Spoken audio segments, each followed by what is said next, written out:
Halo guys, kabar kalian gimana hari ini? Semoga dalam kondisi baik-baik saja ya. Kali ini admin akan melanjutkan alur cerita Battle Through the Heavens.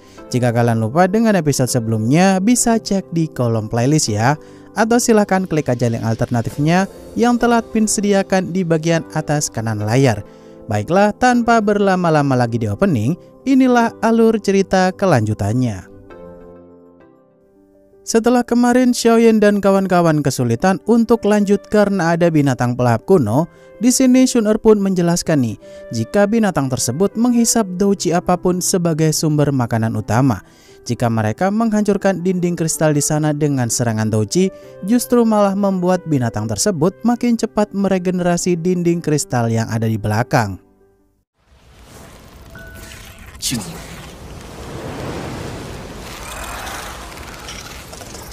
大哥，现在怎么办？我们不会……好诡异的虫子，这边人骨噬虫。 Jenderal Guqing yang saat itu meminta mereka untuk nyari solusi bareng-bareng supaya jangan sampai terpecah belah karena situasi mereka terdesak. Di sini Hunli masih sempat-sempatnya jadi provokator nih guys. Katanya jika Jenderal Guqing lah yang bikin mereka terjebak seperti ini. Tentu aja karena semua orang udah tahu sifat busuk Lan Jiwa yang suka memutarbalikkan fakta. Akhirnya Hunli pun gak mereka hiraukan. Guqing Yang，不如大家全力联手。 往前闯出去，来路已经被能量风暴阻断，退回去。混淆是非的能力真是深入。胡说八道！若非青阳， Semua orang yang memikirkan cara bagaimanakah supaya mereka bisa keluar dari sana hidup-hidup.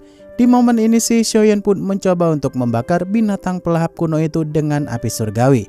Kemudian Xiaoyan yang sadar kalau api surgawi tak bisa mereka makan. Maka dari itu Xiaoyan pun meminta semua orang yang punya api surgawi di sana untuk bantu Xiaoyan menyerang dinding kristal nantinya. 不打也不是，这该怎么办？难道今天就要葬？确实，这看来还没到绝路。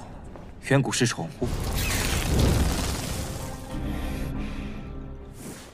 Huoji dan Xingji yang saat itu setuju membantu Xiaoyan karena hanya merekalah yang punya api surgawi di tempat tersebut. Di momen ini Xiaoyan pun meminta kepada semua orang untuk ngasih mereka bertiga inti energi mereka masing-masing sebagai sumber energi untuk memulihkan kekuatan. Namun Hunli terlihat tidak terima karena bagaimanapun Xiaoyan adalah musuhnya. 看我们三人坚持不了太久。雪儿，你不要出手。 我们的能量核，萧炎兄弟收下吧，不过是些身外之物罢了。萧炎兄弟，所以我还需要大量的能量核。 Hunye yang saat itu memberikan inti energinya di sana karena momennya genting pula, Xiaoyan pun meminta semua orang untuk saling melindungi satu sama lain. Setelah itu, Huoji pun pamer api surgawi peringkat ke-8 miliknya di sana. Sedangkan Xingji yang tak mau kalah pun ikut pamer pula api surgawi peringkat ke-10-nya tersebut. 你别拖我后腿就行。新账旧账一起算。异火榜排名第8的红莲业火。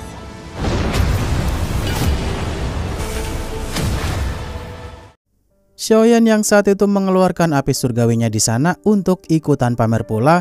Di momen ini sih semua orang pun auto tercengang nih guys. Karena Xiaoyan punya api surgawi gabungan yang setara peringkat ke-5 atau ke-6.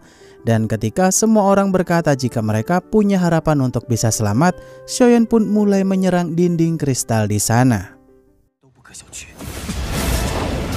这是。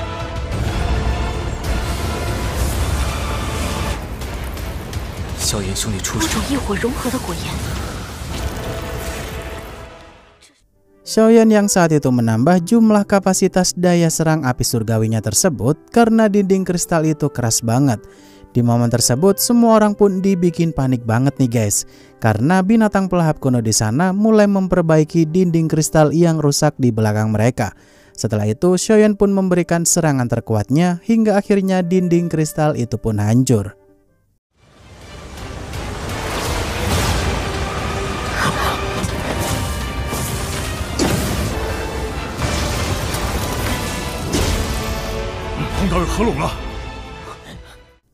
Langkah mereka yang saat itu terhenti lagi karena ada dinding kristal terakhir yang sekarang jauh lebih tebal.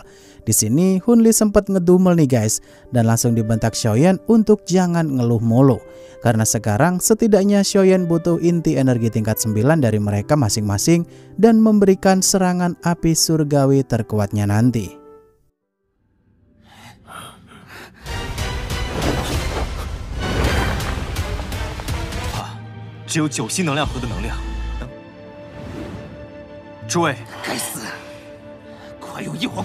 Semua orang yang tak keberatan sama sekali memberikan inti energi tingkat 9 mereka kepada Xiaoyan demi bisa selamat. Di sini lagi dan lagi tuh Hun Li terlihat nggak terima karena inti energi tingkat 9-nya tuh susah payah mereka dapatkan. Kata Xiaoyan kalau nggak mau berkontribusi silahkan balik ke lapisan sebelumnya dan mati konyol aja daripada bikin semua orang marah seperti sekarang. 恐怕还不够。我这也有一颗。欺人太甚！这么多还不够吗？ Hun Li yang terpaksa ngasih inti energi tingkat 9-nya di sana kepada Xiaoyan karena tak ada pilihan lain. Di sini Xiaoyan pun meminta Huo Ji dan Xing Ji untuk membuat penghalang api surgawi di bagian belakang. Karena Xiaoyan harus fokus membuat serangan penuh untuk menghancurkan dinding kristal di depan.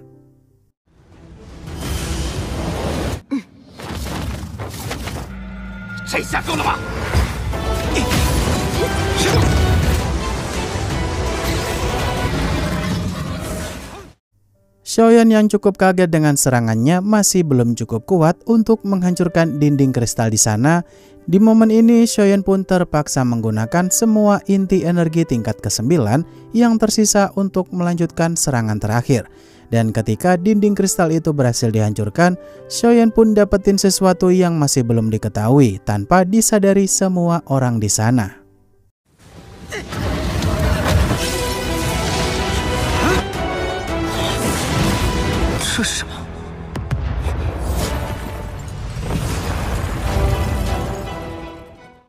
Xiaoyan yang meminta semua orang untuk maju dengan kecepatan penuh, semuanya pun bergegas menuju pintu keluar dari portal sana. Dan ketika berhasil keluar, mereka pun melihat ada beberapa binatang pelahap kuno yang ikut keluar juga. Tapi mereka seketika lenyap gitu aja. Setelah berhasil mendarat dengan selamat di lapisan ketiga, portal tersebut pun tertutup.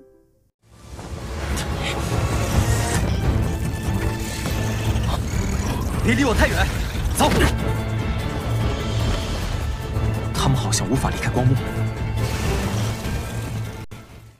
Semua orang yang saat itu bernafas lega karena akhirnya sampai juga di lapisan ketiga. Di sini satu persatu dari mereka pun berterima kasih kepada Xiaoyan dan mulai pergi dari sana untuk berkultivasi. Karena mereka harus mencari tempat di makam surgawi sana supaya bisa menerobos ranah selanjutnya dengan bantuan inti energi tingkat atas di tempat tersebut. 是该算算账了。可算都困了。萧炎兄弟，我们也告辞了。告辞。那边住魂牙，他们跑的倒是挺快。 Jenderal Guqing yang saat itu bertanya kepada Xiaoyan dan Xun kira-kira mereka mau pergi kemana. Di sini Xiaoyan pun berkata nih, jika dirinya mau pergi mencari makam leluhur klan Xiao bersama dengan Xun. Mendengar hal itu, Jenderal Guqing dan rekannya pun akan ikut bersama dengan Xiaoyan sambil melindungi Xun kalau diserang sama Hunya dan Hun Li lagi. 那里可是天幕最深处。我们要去哪里？你们打算去何处修炼？ 我想这个吩咐应该不，你认为可能吗？进入天幕，我知道。 Xiaoyan yang berterima kasih kepada Jenderal Guqing dan yang lainnya karena mau gabung, mereka pun OTW mencari lokasi makam leluhur klan Xiao yang letaknya mungkin tak jauh dari sana. Tentu saja dalam perjalanan tersebut Xiaoyan berharap bisa bertemu dengan tubuh energi tingkat 9 karena harusnya di lapisan ketiga sana banyak tubuh energi kuat.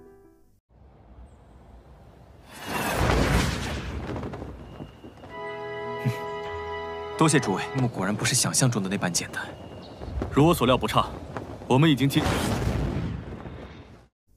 Beberapa saat kemudian ketika mereka mulai menjelajah lebih dalam, mereka pun dikejutkan dengan retakan ruang yang begitu besar.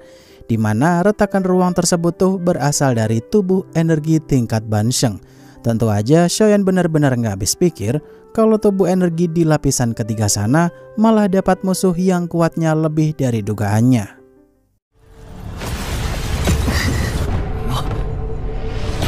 只要我们谨慎些，没问题的。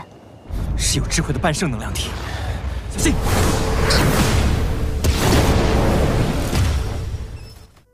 Tubuh energi yang memperkenalkan dirinya di sana jika dia bernama Xuedao. Saat itu sih Xuedao sempat sedikit kesel nih kepada Xiaoyan dan kawan-kawan karena mereka tak pernah mendengar kultivator kuat bernama Xuedao.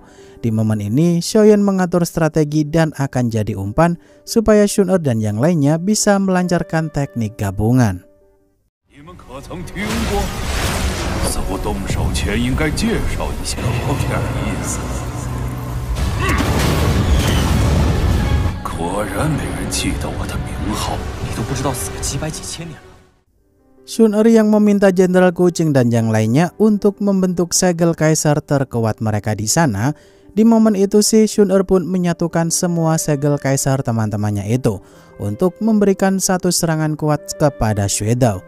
Sedangkan Xiaoyan langsung bergerak cepat ke arah belakang Xuedao dan menghentikan pergerakan Xuedao supaya nggak kabur.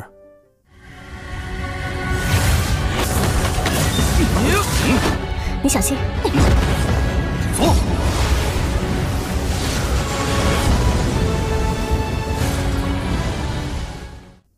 Teknik gabungan Xun Er yang saat itu berhasil mengenai Xuedao dan membuat semua orang senang.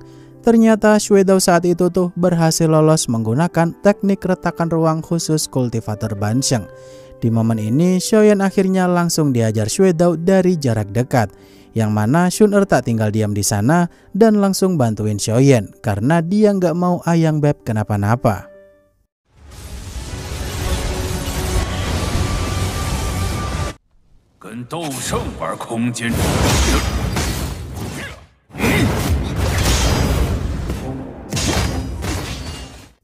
Xiaoyan yang saat itu berusaha mengimbangi pergerakan Xuedao dengan langkah 3000 petir di sana. Di momen itu sih Xun Er pun memberikan backup serangan bertubi-tubi tanpa memberi Xuedao celah untuk mengalihkan pandangannya. Dan ketika Xun Er berhasil memancing perhatian Xuedao, Jenderal Kucing dan yang lainnya pun berhasil menghentikan pergerakan Xuedao dengan teknik gabungan.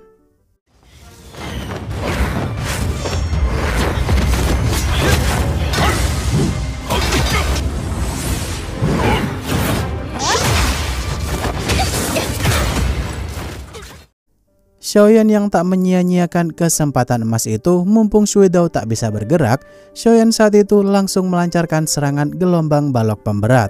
Namun sayangnya Xuedao masih bisa keluar dari situasi tersebut menggunakan teknik tebasan angin darah.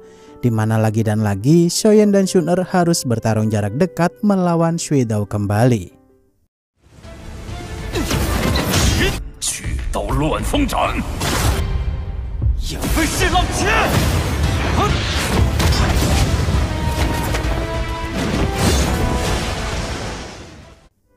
Xiaoyan yang saat itu bertempur di bagian garis paling depan melawan Xuedao. Di momen ini Xun Er pun memberikan serangan jarak jauh untuk membantu pertarungan Xiaoyan. Dalam pertarungan tersebut Xuedao pun dibikin jengkel karena Xiaoyan dan kawan-kawan masih aja kekeh nggak mau nyerah. Padahal perbandingan ranah mereka tuh terbilang cukup jauh.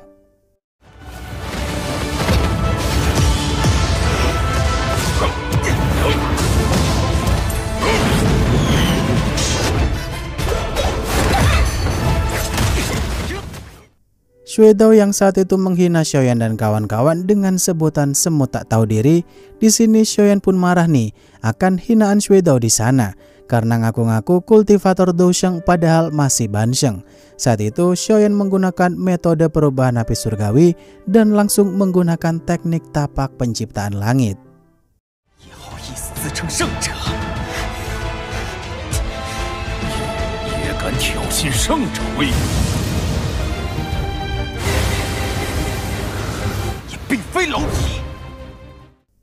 Xuedao yang muak dengan Xiaoyan karena masih Douzun make teknik tingkat Dousheng. Di sini Xuedao pun melenyapkan teknik tapak penciptaan langitnya Xiaoyan. Tapi serangannya saat itu tiba-tiba aja dihentikan saat melihat Xiaoyan punya tato klan Xiao. Karena tubuh Shu Weidao tiba-tiba aja gemeteran melihat Xiaoyan adalah keturunan klan Xiao.